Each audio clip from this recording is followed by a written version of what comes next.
මිනිහෙක් එක්ක තරගයක් නැති මිනිස්සු පාඩුවේ තමන්ගේ ගමන යනවා. දන්නවද? අරයා කරන දේ හොයන්නෙත් නෑ, මෙයා කරන දේ හොයන්නෙත් නෑ. අරයාගේ දේවල් හොයන්නෙත් නෑ, මෙයාගේ දේවල් හොයන්නෙත් නෑ. කිසිම දෙයක් හොයන්නේ නැතුව තමන්ට අරමුණක් වෙනුවෙන් ගමනක් යන්න ඕනේ. මොකද අරයාගේ මෙයාගේ දේවල් හොයලා වැඩක් නෑ.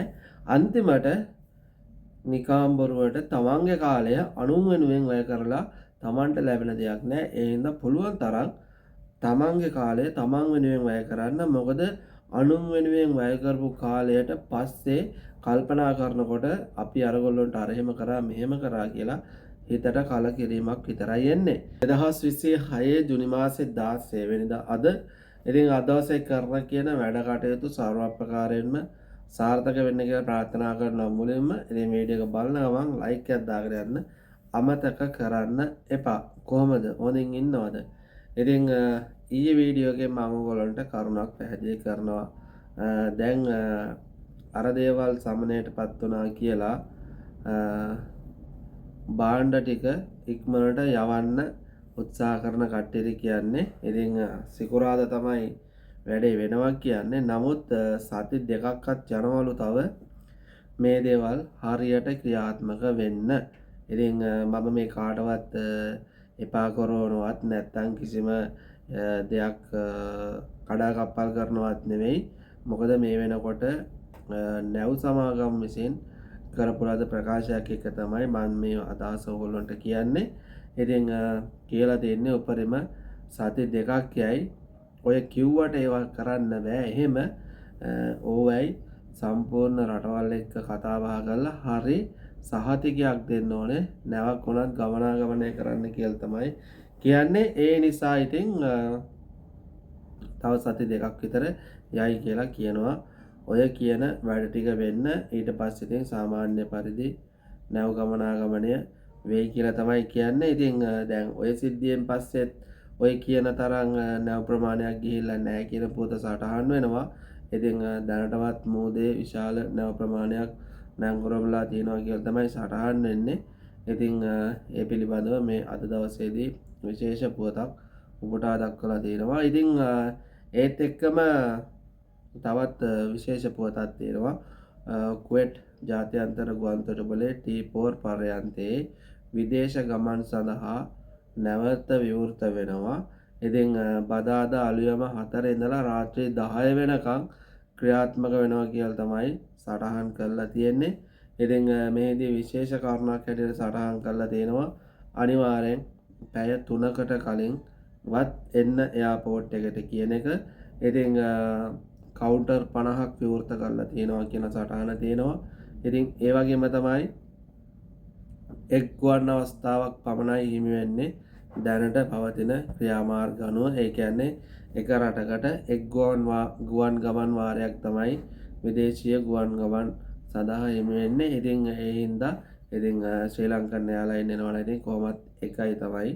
ඉතින් ඒ වගේ ඔය මේ රටවල් වලින් විදේශ ගුවන් ගමන් යන කට්ටියට ඒගොල්ලන්ට එක් ගුවන් අවස්ථාවක් ලැබෙනවා කියලා තමයි සටහන් වෙන්නේ. මේක පළවෙනි ආරම්භක අවස්ථාව නිසා ඉදිරියේදී මේ දේවල් බොහෝ විට වෙනස් වෙන්න පුළුවන් කියන අදහස තියෙනවා. ඉතින් ඒත් එක්කම තමයි මේ දැන් ඔය ගොඩාක් කට්ටිය තියෙන ප්‍රශ්නයක් ගැටලුවක් තමයි එයාපෝට් එකට යනකොට තියෙන බාණ්ඩ ටික හදාගන්න විදිය. ඕගොල්ලොන්ට කිලෝ 30ක් තියලා තියෙනවා නම් ඕගොල්ලෝ කිලෝ 15 බැග් දෙකක් හදාගන්න. ඉතින් ගොඩක් කට්ටිය තියෙන ගැටලුවක් තමයි ලංකාවට යන්න ඉස්සර වෙලා ගිහිල්ලා ගේනවා සූකයකට ගිහිල්ලා අර තඩි ලැගේජ් බෑග් එකක්. ඉතින් ওই ලැගේජ් බෑග් එකේ තියෙන කිලෝ 4ක් විතර තියෙනවා තියෙනවා. කිලෝ 3ක් විතර තියෙනවා තියෙනවා. ඉතින් ඔයගොල්ලෝ ඒ જાතිය බෑග් දෙකක් ගෙනාවා නම් එතෙන්ටම කිලෝ 8ක් 10ක් විතර ගිහිල්ලා. ඊට පස්සේ ඔයා ගිනියන්න තියෙන බාණ්ඩ ටිකෙන් තමයි අර කිලෝ 10 නැති වෙන්නේ. ඉතින් මම දැක්කා වීඩියෝ පටයක් සමාජ මාධ්‍යයේ තියෙනවා. එක්කෙනෙක් ගිහිල්ලා එයාපෝට් එකට මේ දෙවියන්ට කියනවා අනේ මට මේක අරගෙන යන්න දෙන්න. අනේ මං කොහොමද මේක අරගෙන යන්නේ? මගේ මේ බඩු ඔක්කොම මට දැන් කුණේකට දාන්න වෙලා. ඇයි මට මේ මොනේ කියලා මේ හොඳ චොකලට්, ක්‍රීම් වර්ග, ෂැම්පූ වර්ග ඒවා තමයි මේ අරගෙන තින්නේ. නමුත් ඒ ගත්ත ප්‍රමාණය ඒ කියන්නේ තමන්ගේ ගුවන් ටිකට් පතේ තියෙන ප්‍රමාණයට වැඩිය ග්‍රෑම් 500ක්වත් වැඩිපුර අරන් යන්න එපා. මොකද ඕගොල්ලෝ ඔය එක එක තැන් වලින් බඩු ගන්නකොට පොඩ්ඩක් බලන්න මේ ගහලා තියෙන දැන් ටොපි පැකට් එකක් එහෙම ගන්නවා නම් බලන්න ටොපි පැකට් එකේ ගහලා තියෙනවා ග්‍රෑම් 500 නම් 500යි. එයින් ටොපි පැකට් 10ක් ගත්තා නම් එතන කිලෝ 5යි. ඈ දැන් ඔය වීදුරු බෝතල් එහෙම ෂැම්පූ වර්ග එහෙම ගන්නකොට පොඩ්ඩක් බලන්න මේවා බරයිනේ.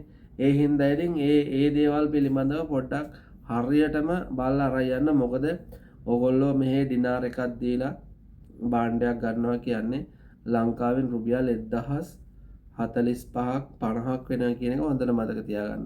ගොඩාක් කට්ටිය මේ සල්ලි හා භාණ්ඩ අතර තියෙන ලංකාවේ තියෙන මිල ගණන් එක්ක ඒක වැඩි හිතන්නේ නැහැ. දැන් නිකමට හිතන්නකො සමහරක් කට්ටිය ගිහිල්ලා ගන්නවා සබන් කැට 6ක්, ලක්ස් කැට 6ක් ගන්නවා. සමහරක් ලංකාවේ ওই ලක්ස් කැට 10ක් ගන්න මිල ওই ලක්ස් කැට 6 ගන්න යනවා. දන්නවද? ඉතින් නමුත් හිතන්නේ අර රටින් අරන් යන එක තමයි වටින්නේ කියලා වගේ තමයි හිතන්නේ. නමුත් ඒ දේවල් වලට වැඩිය දැන් පොඩ්ඩක් හිතන්න. ලංකාවේ කඩවල් වලට ගිහිල්ලා ඕගොල්ලෝගේ පවුල කෙනෙක්ට කියන්නේ මේ භාණ්ඩ වල ලංකාවේ මිල ගණන් බලන්න කියලා. මොකද රටේ ඉන්නකොට මෙහෙම අරන් යන්න කියලා දෙයක් නැහැ. මොකද මේ වගේ භාණ්ඩ දැන් ගොඩක් ලංකාවෙත් තියෙනවා. ඊට පස්සේ ඕගොල්ලොන්ට අත්‍යවශ්‍ය දෙයක් තියෙනවා නම් ඒ දේවල් ටිකවත් අරගෙන යන්න බැරි වෙනවා. ඊට පස්සේ අර එයාපෝට් එකේ දාලා යන්න වෙනවා. ඉතින් ඒක එතනින්ම කුණු එකට තමයි නැත්නම් ඉතින් කාට හරි දීලා යනවා කාට හරි එවන්න කියලා. නමුත් ඒකේ නාවත් ඒ දේවල් එවන්න නැති වෙයි. එතකොට ඕගොල්ලොන්ට එතනත් පොඩ්ඩක් කරකිරීම විතරයි වෙන්නේ. ඒ හින්දා විශේෂයෙන්ම ලංකාවට යනකොට ඔන්න ඔය කරුණ හොඳට මතක තියාගන්න. මොකද මම පළවෙනි පාර මම 2009 රට ඇවිල්ලා පළවෙනි පාර ලංකාවට යනකොට මමත් ඔය ගොංකම කරානේ. මම ඔය ගොංකම කරලා මම කොච්චර බඩු දාලා ගියාද කියලා එයාපෝට් එකේ මට කල්පනා වෙනකොට අදටත් අනේ මගේ සල්ලි අපරාධය කියලා හිතන. හැබැයි දෙවෙනි අවස්ථාවේ තුන්වෙනි අවස්ථාවේ මම එහෙම කරේ නෑ. මම ගාන්නම බඩු ටික හදාගෙන ගියා. ඉතින් ඕගොල්ලොත් ලංකාවට යනවා නම් අනිවාර්යෙන් Taman ඔය දැන් මෙහෙම සමහරු අහනවා කිලෝ එකට කීයක් ගන්නවද කියලා. කිලෝ එකට කීයක් ගන්නද කියන්නේ දැන් සමහරක් විට කිලෝ එකට මම කියන්නේ කිලෝ එකට ඒ ගාන ගන්නවා කියලා. අපි හිතමුකෝ කිලෝ එකට ඩිනාර් 3ත් 7ත් අතර මිලක් ගන්නවා කියලා. අපි සාමාන්‍යයෙන් ඩිනාර් 4ක් කියමුකෝ. ඩිනාර් 4ක් කියන්නේ ලංකාවේ සල්ලි රුපියල් 5000ක් විතර. 4250ක් කියමුකෝ. අපි 4250ක් විතර. එතකොට අපි දාන්නේ කිලෝ එකේ ටොප් පැකට් එකක්. එතකොට මේ ටොප් පැකට් එක ගන්න ගිහිල්ලා තියෙනවා ඩිනාර් 2.500ක්. එතකොට මේ ටොප් පැකට් එක අරන් යන්න අපි නැවත ගෙවනවා එයාපෝට් එකට 4500ක්. එතකොට එතනම රුපියල් 7000ක්. එතකොට පොඩ්ඩක් හිතන්නකෝ. ඒ හින්දා Tamanට අත්‍යවශ්‍යම භාණ්ඩයක් තියෙනවා විතරක් අරන් යන්න. නැත්තම් මුදල් අරන් යන්න. ඔය මුදල් ලංකාවට ගොඩක් වටිනවා මේ දවස්වල. මොකද සල්ලි අරන් යන එක තමයි ගොඩක් වටින්නේ. ඉතින් ඕගොල්ලොන්ට ඔය කාරණා ටික කිව්වේ සමහරක් කට්ටිය අහලා තියෙන කමෙන්ට් වලටත් එක්ක උත්තරත් එක්ක. ඉතින් ඒ වගේ තමයි රත්තරන් භාණ්ඩ අරන් යනකොට Tamanට බිල් තේම තියෙනවා බිල් ටික අරගෙන යන්න. දුරකථන අරන් යනවා නම් දුරකථන වල බිල් තියෙනවා නම් බිල් ටික අරගෙන යන්න. ඒ වගේ තමයි ලැප්ටොප් එකක් එහෙම අරගෙන යනවා නම් ඒ ලැප්ටොප් එක අතේ අරන් යනවා නම් අනිවාර්යෙන් ඒක ඔන් කරන්න කිව්වොතින් ඔන් කරලා පෙන්නන්න පුළුවන් විදියට අරගෙන යන්න. මොකද සමහරක් විට ඔයගොල්ලෝ ඒ ලැප්ටොප් භාවිතා කරලා මොන වගේ දේවල් මේ අධ්‍යාපන කටයුතු කරලා තියෙනවද නැත්නම් මොන වර්ධයක භාවිතා කරේ කියලා ඒ වෙලාවේදී පරීක්ෂා කරොත් අනිවාර්යෙන් ඔයාලට ලෝකයක් දාලා දෙනවා නම් ලෝකේ කරලා පෙන්වන්න පුළුවන්කම තියෙන්න ඕනේ. ඉතින් වැඩ කරන්නේ නැති එතකොට ඔන්න වෙන්නේ නැති ඔය වගේ දේවල් අරන් යන්න ගිහිල්ලා අපහසුතාවයටපත් වෙන්න එපා. ඉතින් ඒ හින්දා ඒ පිළිබඳව අනිවාර්යෙන් දැනුවත් වෙන්න. ඉතින් කුවේට් එකේ උෂ්ණත්වය තවත් ඒ ඊයේ තියෙන පරිදිම තියෙනවා. ඉතින් මැද පේන රටවල් වලට උණුසුම් කාලගුණක තත්ත්වයක් තමයි තියෙන්නේ. ඉතින් ඒ හින්දා අද දවසේ කුවේට් රට නිවාඩු දවසක් එම්බසියමත් වහලා තියෙන කියන එක පොඩ්ඩක් දැනුවත් භාවයෙන් ඉන්න. එහෙනම් ඉතින් පරිස්සමින් බුස්සරණයි හැමෝටම.